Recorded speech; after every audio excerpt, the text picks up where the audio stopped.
महानगरपालिका निवडणुकांचे बिगुल वाजले आणि आपल्याला माहिती आहे की प्रभाग रचनासुद्धा जाहीर झाल्या आहे. अर्थातच पिंपरी चिंचवड महानगरपालिका, ज्या महानगरपालिकेकडे सगळ्या राज्याचं लक्ष नेहमी राहते आणि ही महानगरपालिकेची निवडणूक सगळ्याच पक्षांसाठी प्रतिष्ठेची ठरलेली असते. आपल्याला माहिती आहे आधी जी 2017मध्ये निवडणूक झाली तिथे भाजपची एक हाती सत्ता आली आणि त्याआधी जी सत्ता होती ती होती राष्ट्रवादीची. राष्ट्रवादी आता पुन्हा इकडे सत्ता मिळवेल का? आत्ताची जी प्रभाग रचना आहे ती कोणाच्या पथ्यावर पडेल? आणि 2017ला जेव्हा भाजपची सत्ता या महानगरपालिकेवर आली त्यासाठी सगळ्यात महत्त्वाचं कारण होतं प्रभाग रचना असं म्हटलं जातं. आणि अर्थातच या संदर्भात विश्लेषण करण्यासाठी या शहरातले दिग्गज पत्रकार, ज्येष्ठ पत्रकार आणि अभ्यासू पत्रकार आपल्यासोबत आहेत. आपण त्यांच्याकडनं जाणून घेऊया की नक्की या प्रभाग रचनेचा फायदा कुणाला होणार आहे, ही निवडणूक जी आहे ती किती महत्त्वाची आहे आणि कोणत्या पक्षाची प्रतिष्ठा इथे पणाला लागली. अण्णा, खरं तर न्यूज 18 लोकमतमध्ये तुमचं स्वागत आहे. मागील 3 वर्ष झाले मला वाटते प्रशासनाचा काळ आहे. सगळ्यात आधी त्या काळासंदर्भात बोलूया की आत्ता ही निवडणूक लागली. अनेकांना वाटते की निवडणुका होणं गरजेच्या होत्या. आत्ता जो प्रशासकीय काळ गेला या शहरांनी पाहिला त्यामुळं वाटत होतं काय नेमकं या काळाचं विश्लेषण कराल प्रशासकीय काळाचं? प्रशासकीय राजवट ही सर्वात भ्रष्ट राजवट. म्हणजे आतापर्यंत मी 35, 30, 40 वर्षाच्या पत्रकारितेमध्ये पाहिलं, महापालिकेमध्ये लोकप्रतिनिधी असताना काहीतरी अंकुश होता. आत्ता निरंकुश सत्ता असल्यासारखं चाललेलं आहे. महापालिका टॉप टू बॉटम, अगदी आयुक्तांपासून तर शिपायापर्यंत, इथून तिथून मी तर वारंवार म्हणतो आणि 5 पिढ्यांचं या 3 वर्षामध्ये कोट कल्याण करून घेतलेलं आहे. या महापालिकेमध्ये गेल्या 3-3.5 वर्षामध्ये जवळपास 2,500-3 हजार कोटींचा भ्रष्टाचार झाला. मी वारंवार ह्या गोष्टीवरती सांगतोय. अनेक मोठे प्रकल्प आहे. या शहरामध्ये भाजी मंडई पाहिजे त्याच्याविषयी लक्ष नाही, या शहरात टॉयलेट्स पाहिजे त्याचं लक्ष नाही.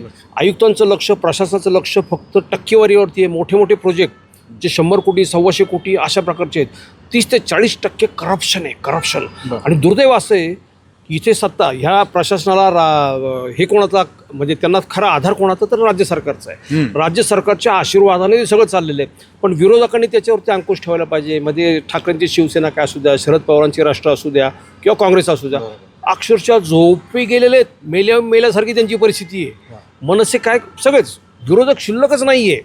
ज्याचा परिणाम असा झालेला आहे ना, इथे धो लूट चाललेली आहे, धो लूट. प्रत्येक अशी जवळपास 60-70 उदाहरणं अशी काढलेली आहेत की या प्रशासकीय राजवटीमध्ये काय काय उद्योग केले त्यांनी ते. ही भ्रष्ट राजवट या निवडणुकीमध्ये तो प्रचाराचा मुद्दा होऊ शकतो आणि तो भाजपला आणि राष्ट्रवादीला फार घातक ठरू शकतो. अजित पवारांच्या राष्ट्रवादीला 2017मध्ये अजित पवारांच्या राष्ट्रवादी सत्ता गेली. कारण काय होतं, भाजपने राष्ट्रवादीच्या भ्रष्टाचाराबद्दलची प्रकरणं काढली. विठ्ठल मूर्ती 1400 रुपयाची 3,500 खरेदी केली, 3,500ला खरेदी केली. 25 लाखाचा भ्रष्टाचार, किरकोळ विषय होता विठ्ठल मूर्तीचा. HBOT मशीन एक 70 लाखाचा 3 कोटीला खरेदी केलं, किरकोळ विषय होता. एक CNG गॅस दाहिनी 13 लाखाची 52 लाखाला खरेदी केली, किरकोळ विषय. पण 2-3 विषय इतके तापले, ह्याच्या शेकडो पट मोठे विषय आत्ता ह्या भाजपच्या काळात घडलेले आहेत. त्याच्यामुळे ते भाजपच्या दृष्टीने फार घातक आहेत. मला वाटतं जर निवडणुका झाल्या, एक सांगतो, सध्याची राजकीय परिस्थिती सगळी जर पाहिली आपण, आवक जावक इकडं तिकडं, आणि भाजपने ज्या पद्धतीने सगळे लोक आपल्याकडे घ्यायचं जे काम सुरू केलेलं आहे, गुन्हेगार असू द्या, भ्रष्ट लोक असू द्या, सगळ्यांना पावन करायचं काम चालू केलं. सगळा प्रभाव भाजपच्या दिशेने चाललेला आहे. मतदारांचं मत नाही, परंतु भाजपच्या दिशेने चाललं आहे. इथे आत्ता जर निवडणुका झाल्या डिसेंबरमध्ये होतील की नाही याविषयी अजून साशंकता व्यक्त केली जाते. माझा अंदाज असा आहे की 100% निवडणुका होतील. आणि या निवडणुकांमध्ये प्रचाराचा सगळ्यात मोठा मुद्दा कोणता राहील तर प्रशासकीय राजवटीमध्ये भाजपच्या आशीर्वादाने झालेला भ्रष्टाचार हा सगळ्यात मोठा मुद्दा राहील. तुम्हालाही असं वाटते का? खरं तर आपण अनेक दिवसांपासून या सगळ्या संदर्भामध्ये पाठपुरावा करतो आहोत.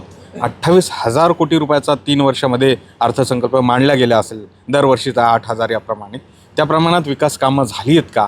आणि हे एकंदरीत आत्ताची निवडणूक बघितली तर हे मुद्देसुद्धा येऊ शकतात का त्यामध्ये? काय तुमचं विश्लेषण आहे आत्ताच्या प्रभाग रचनेसंदर्भातही? ती कोणाच्या पत्त्यावर पडेल? महानगरपालिकेची प्रभाग रचना, प्रारूप प्रभाग रचना जाहीर झालेली आहे. आणि ही प्रभाग रचना जाहीर होत असताना 2017चंच सूत्र अवलंबलं गेलेलं आहे. ज्याप्रमाणे 17ला प्रभाग होते त्याचप्रमाणे आहेत असं प्राथमिक स्वरूपात दिसतं आहे. परंतु तसं नसणार आहे. प्रत्यक्षामध्ये या शहरातले जे आमदार असतील, खासदार असतील, त्यांचाही काही प्रमाणात प्रभाव पडलेला असेल असं दिसतं. आणि तो असेल अशी खात्री वाटते. कारण प्रभाग रचनेसाठी एक सूत्र अवलंबलं जातं.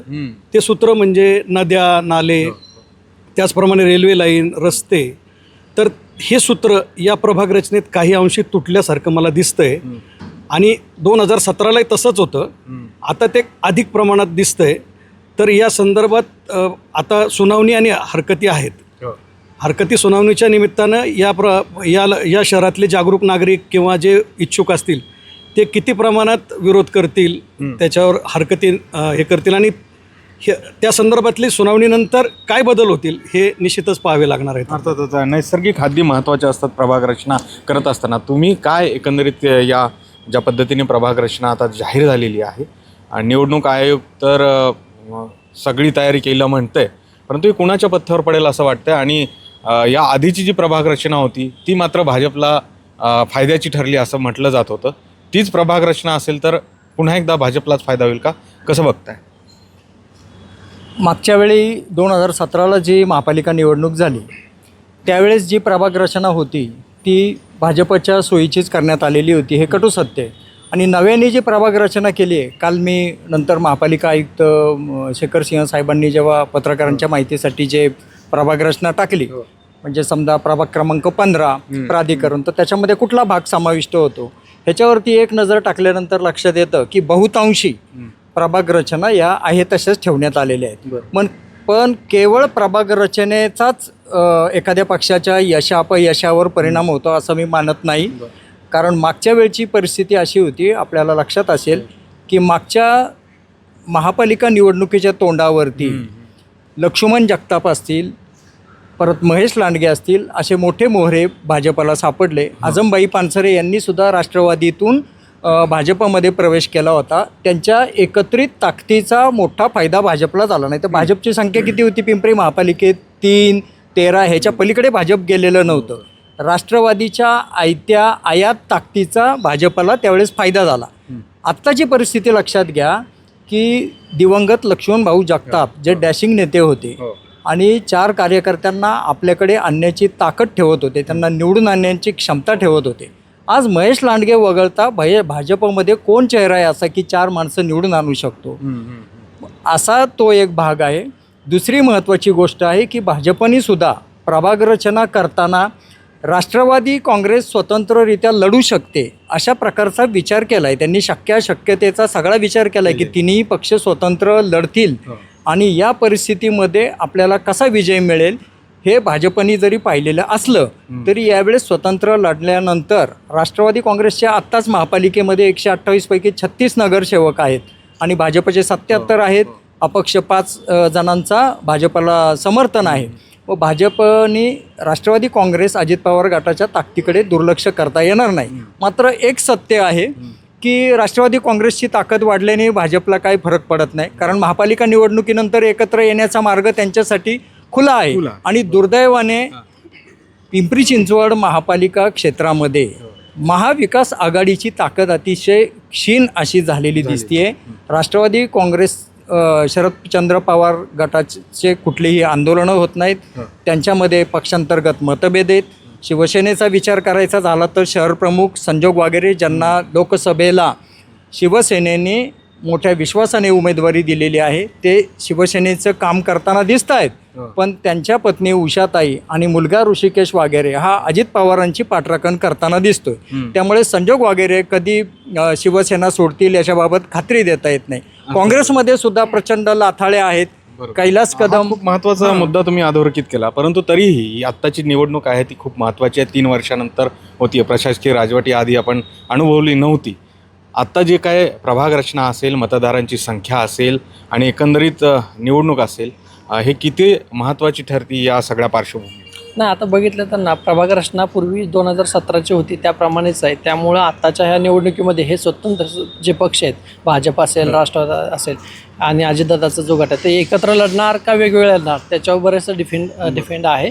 आणि ह्याच्यामध्ये जो विरोधी पक्ष आहेत पूर्णपणे दुबळा आहे. त्यांच्याकडे उमेदवारांची संख्या नाही आहे, ते दुसऱ्या इतर पक्षातल्याच उमेदवारावर अवलंबून असणार आहेत.